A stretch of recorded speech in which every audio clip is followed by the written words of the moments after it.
নমস্কার বন্ধুরা, মামুনিস কিচেনে জানাই আপনাদের সবাইকে স্বাগত।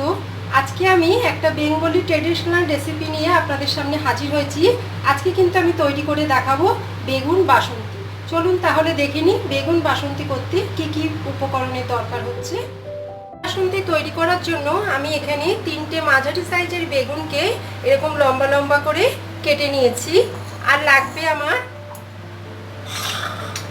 একটা বড় সাইজের টমেটো কেটেছি, আর নিয়েছি কাঁচা লঙ্কা চেরা, 2টো শুকনো লঙ্কা, এটা ফোড়নের জন্য লাগবে, কয়েকটা গোটা কাঁচা লঙ্কা রেখেছি। মশলাতে আমার লাগবে পরিমাণ মতো লবণ দেব, হলুদ, লঙ্কার গুঁড়ো, জিরের গুঁড়ো, চিনি, ফেটানো টক দই, শস্য বাটা, আর এটা আমি পোস্ত আর একটু চারমগজকে আমি বেটে নিয়েছি, আর কালো জিরে দেব সামান্য, এটা ফোড়নের জন্য।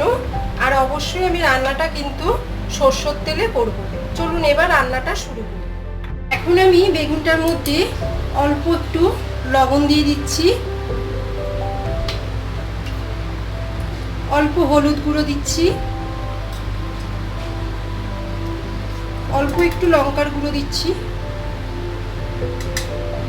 আর সামান্য চিনি দিলাম। দিয়ে একটু ভালো করে বেগুনের গায়ে মাখিয়ে আমি একটা ফ্রাইং প্যানের মধ্যে পর্যাপ্ত পরিমাণে তেল দিয়ে দিয়েছি। এবারে আমি বেগুনগুলো তেলের মধ্যে ছেড়ে দিচ্ছি।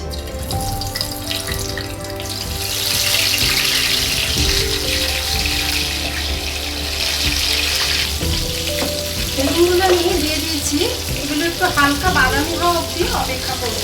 একটু ঢাকনাটা বন্ধ করে দিচ্ছি। বেগুনগুলো আমার হালকা বাদামি রঙের হয়ে এসছে। এবার আমি এগুলোকে আস্তে আস্তে করে একটা সার্ভিং প্লেটের মধ্যে তুলে নিচ্ছি।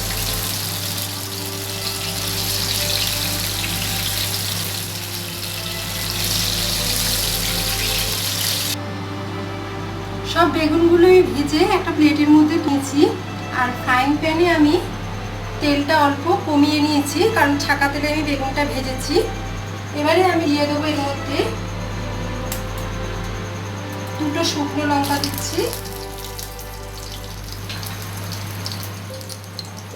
অল্প একটু কালো জিরে দিলাম,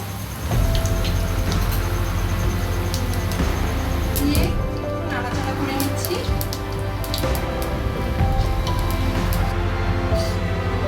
এখন আমি টমেটো কুচানোটা দিয়ে দিচ্ছি।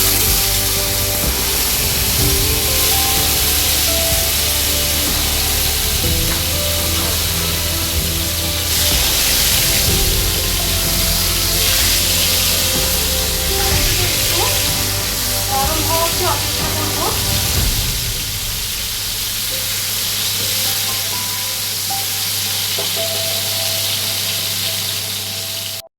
এখন আমি কাঁচা লঙ্কা চিরাটা দিয়ে দিচ্ছি। এবারে আমি একে একে মশলাগুলো সব দিয়ে দেব। পরিমাণ মতন লবণ দিচ্ছি,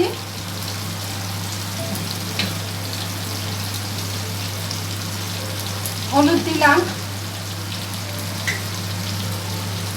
আর অল্প চিনি দিচ্ছি।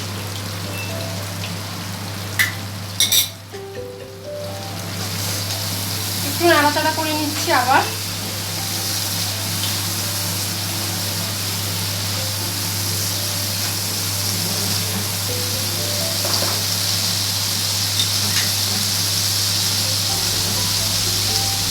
জিরে গুঁড়ো দিলাম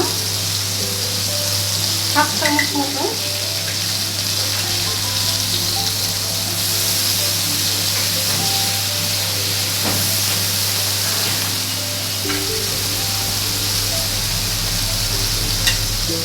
পোস্ত বাটা আর চারমগজ বাটাটা দিয়ে দিচ্ছি।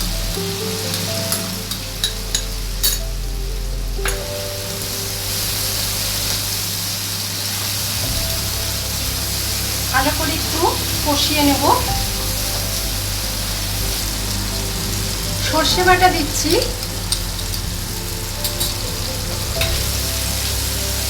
সব মশলাগুলো ভালো করে কষিয়ে নিতে হবে। কিন্তু সামান্য জল দিচ্ছি এখন।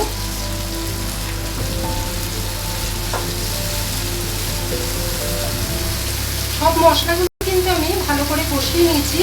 এখন আমি ফেটানো টক দই দিচ্ছি।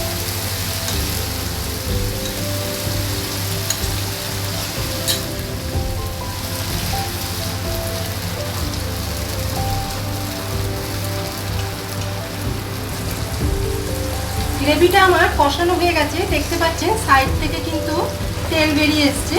এখন আমি আর একটু সামান্য জল দিচ্ছি, দিয়ে 2 মিনিট মতন একটু এটা ফুটিয়ে নেব। তারপরে গ্রেভিটা আমি কিন্তু ওপর দিয়ে ঢালবো।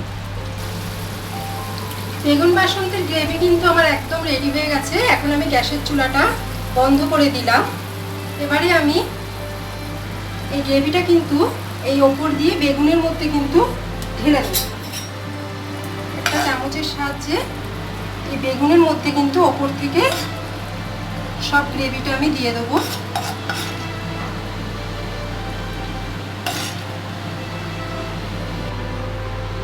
বেগুন বাসন্তী কিন্তু রেডি হয়ে গেছে। এটা গরম ভাতের সাথে ট্রাই করে দেখবেন। ভালো লাগলে কিন্তু আমাকে কমেন্ট করে জানাবেন। আর আপনাদের কাছে অনুরোধ রইল, যারা এখনো পর্যন্ত আমার চ্যানেলটা সাবস্ক্রাইব করেননি তারা এক্ষুনি আমার চ্যানেলটা সাবস্ক্রাইব করে নেবেন। আজ তাহলে আসি, দেখা হবে আগামী পর্বে নতুন কোনো রেসিপির সাথে। নমস্কার।